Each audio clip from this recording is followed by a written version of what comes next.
Salve nosso Pai Oxalá, salve todos os orixás de Umbanda, salve todo o povo trabalhador, salve os nossos advogados.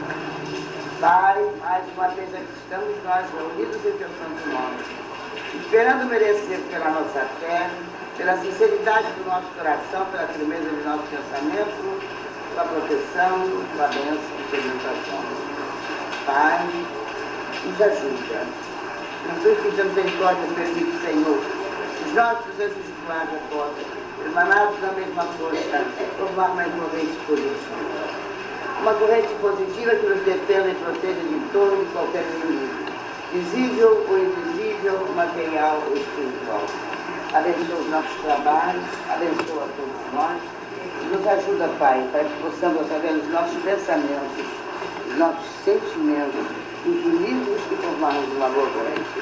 Dá licença para que em teu nome seja aberto o nosso trabalho da noite de hoje.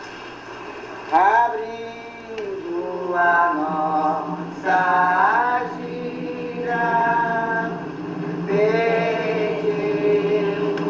de coração. Abrindo a nossa gira,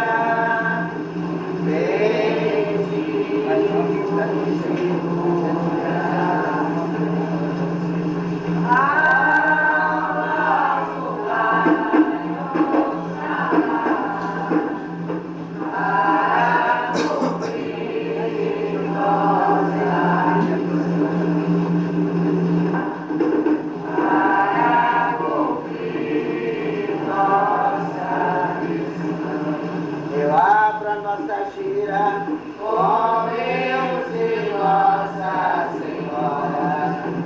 Eu abro a nossa gira com Massa e Pecado agora. Eu abro a nossa gira na fé de